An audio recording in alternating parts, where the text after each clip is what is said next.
हरे भरे पहाड़ियों के बीच एक शांत गांव में एक पुराना स्कूल था। कभी ये बच्चों की हंसी से गूंजता था, अब यहां सन्नाटा छाया हुआ था। गांव वाले डर के मारे जल्दी जल्दी वहां से गुजरते थे।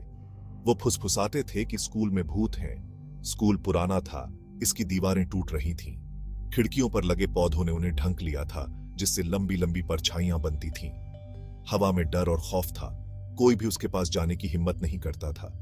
स्कूल भूतों की जगह बन चुका था। कहानियों में एक चुड़ैल का जिक्र था। वो कहते थे कि वो स्कूल में भटकती है, वो रात में हॉल में घूमती है, उसकी भयानक हंसी अंधेरे में गूंजती है। कुछ लोगों ने उसे देखा था, एक परछाई जैसी आकृति जिसकी आंखें लाल जलती थीं। उसके ख्याल से ही गांव वाले कांप जाते थे। माँ बाप अपने बच्चों को स्कूल भेजने से डरते थे। चुड़ैल का डर पूरे गांव में फैल गया था। इसने उनके दिलों में दहशत भर दी थी। एक दिन एक मुसाफिर वहां आया। वो एक बहादुर आदमी था, उसे कहानियों से डर नहीं लगता था। उसने गांव वालों के डर का मजाक उड़ाया। उसने फैसला किया कि वो स्कूल में ही रात बिताएगा। वो साबित करना चाहता था कि चुड़ैल सिर्फ एक कहानी है। जैसे ही अंधेरा हुआ, उसने वो भयानक हंसी सुनी। एक ठंडी हवा स्कूल में घुसी। उसने चुड़ैल को देखा, उसकी आंखें अंगारों की तरह जल रही थीं। मुसाफिर डर के मारे भाग गया। उसने उस रात के बारे में फिर कभी बात नहीं की, लेकिन गांव वाले जान गए थे, चुड़ैल सच थी। साल बीत गए, स्कूल खाली ही रहा। गांव वाले डर में जीते थे। फिर एक दिन उम्मीद की एक किरण दिखाई दी। एक पवित्र संत जो अपनी बुद्धि और शक्ति के लिए जाने जाते थे, गांव में आए। उन्होंने उनकी परेशानी के बारे में सुना था।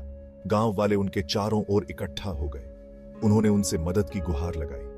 उन्होंने उन्हें चुड़ैल और उस डर के बारे में बताया जो उन्हें खत्म कर रहा था। संत धैर्य से सुनते रहे। उनकी आंखों में दृढ़ संकल्प की चमक थी। संत स्कूल गए। वे बिना डरे अंदर दाखिल हुए। वो अपने साथ पवित्र जड़ी बूटियां और गंगा जल ले गए थे। दिन रात उन्होंने प्राचीन अनुष्ठान किए।